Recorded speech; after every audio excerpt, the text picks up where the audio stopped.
Ano de Copa do Mundo quer dizer que é ano de alegria para quem gosta de futebol. Já para ir esquentando os corações dos amantes da Copa do Mundo, eu separei algumas curiosidades sobre a Copa que eu tenho certeza que você não conhecia. Por exemplo, você sabe quando e como surgiram os cartões vermelhos e amarelos no futebol? Foi em uma Copa do Mundo e eu vou te contar, tintim por tintim, como que isso surgiu. Mas antes, se inscreva aqui no canal se você ainda não é inscrito, já vai deixando o seu joinha logo no início para você não se esquecer e bora bater essa bola. Fala seus fritos, Ian Rafael aqui, seja muito bem-vindo a mais esse vídeo e hoje nós vamos viajar pelo mundo da Copa do Mundo, a gente vai encontrar ali alguns jogos pra gente saber algumas curiosidades que a maioria das pessoas não ficam sabendo. E a primeira delas é quando os cartões vermelhos e amarelos começaram a ser usados. Pode parecer surpreendente, mas os cartões nem sempre existiram no futebol. A história dos cartões começa na Copa de 1966. Durante um jogo da Inglaterra contra a Argentina, formou-se uma discussão entre o árbitro inglês e o capitão da Argentina. Como os idiomas eram diferentes, a briga aumentou enquanto o árbitro inglês tentava explicar que o jogador argentino estava expulso. Na Copa seguinte, em 1970, surgiu uma solução para casos assim. O chefe dos árbitros, o inglês Ken Aston, propôs o uso de alguns cartões. A inspiração para as cores desses cartões veio dos semáforos de trânsito, sendo que o amarelo seria o cartão de advertência e o vermelho o cartão de expulsão.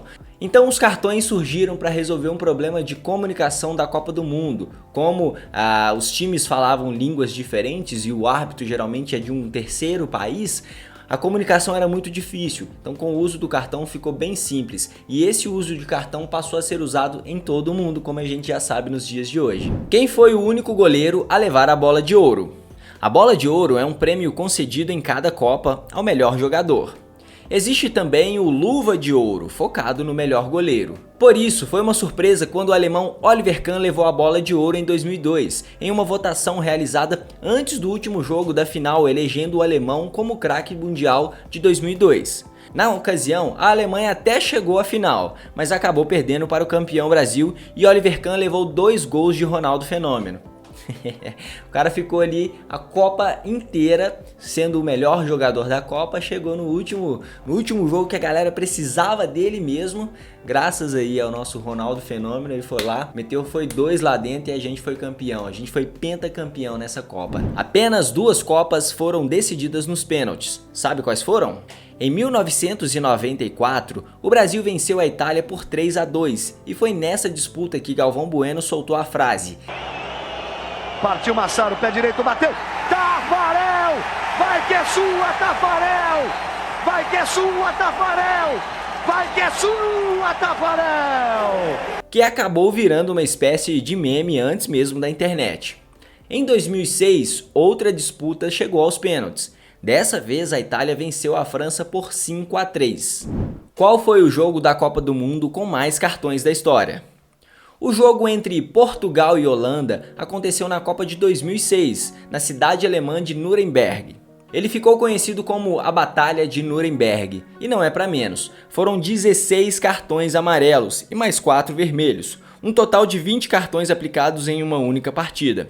Teve mão na bola, rasteira e até tentativa de agressão. Não é à toa que a partida terminou com 2 portugueses e 2 holandeses expulsos.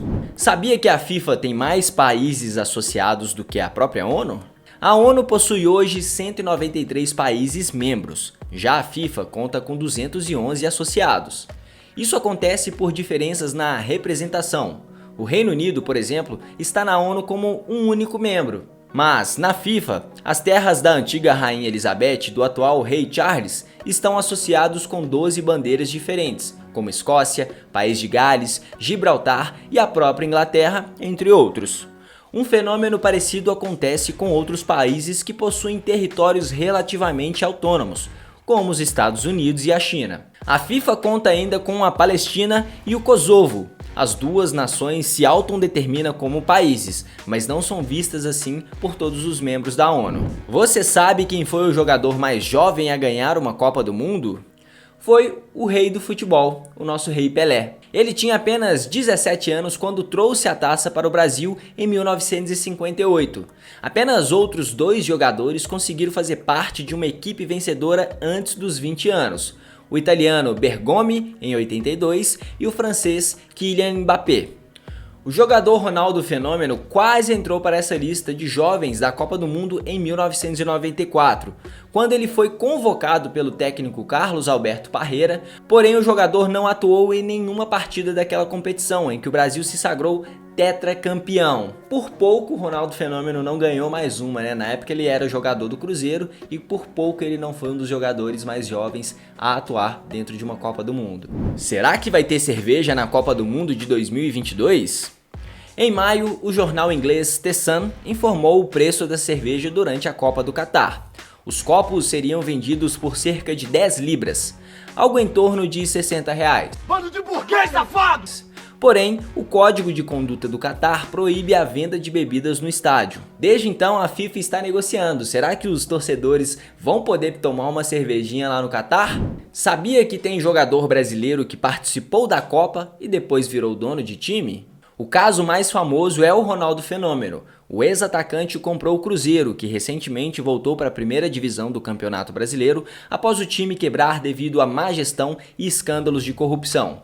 E ele também possui ações do clube espanhol Real Valladolid, que também teve um crescimento satisfatório, entrando para a La Liga, que é a primeira divisão do Campeonato Espanhol. Mas o lateral Marcelo Vieira também foi notícia após investir em um time da segunda divisão portuguesa. O nome do clube é Mafra. Edmilson, que jogou na Copa de 2002, é outro dono de clube. Ele é dono do SK Brasil, que joga o Campeonato Paulista Sub-23 da segunda divisão. É bem legal quando esses grandes jogadores se aposentam, mas de alguma forma eles ainda não permanecem no futebol, como é o caso do Ronaldo Fenômeno, que, cara, bateu um bolão dentro dos gramados e tá batendo um bolão fora dos gramados também, fazendo uma excelente gestão do Cruzeiro e do Real Valladolid. Qual o valor do troféu da Copa do Mundo de futebol? O troféu utilizado hoje tem 37 centímetros de altura, pesa um pouco mais de 6 quilos e é feito de ouro 18 quilates. Segundo o jornal USA Today, o valor disso fica em torno de 20 milhões de reais. Então, se o Brasil ganhar o Hexa, a gente tem que guardar muito bem esse troféu aqui, que ele vale uma grana legal. Senão vai acontecer igual com o troféu de antigamente que foi roubado, hein? Você sabia que a final da Copa de 2022 vai ser em uma cidade criada para isso do absoluto zero? O Catar construiu do zero uma cidade inteira para receber a final da Copa. As obras começaram em 2005. Lusail fica a 20 quilômetros da capital e custou pelo menos 45 bilhões de dólares. Ela foi projetada para ser a cidade mais inteligente do mundo. Possui tecnologias como energia solar, refrigeração de algumas áreas e monitoramento de tráfego.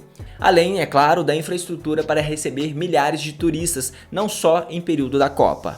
O estádio em que os jogos acontecerão em Lusail é o Lusail Stadium, um dos mais tecnológicos do mundo.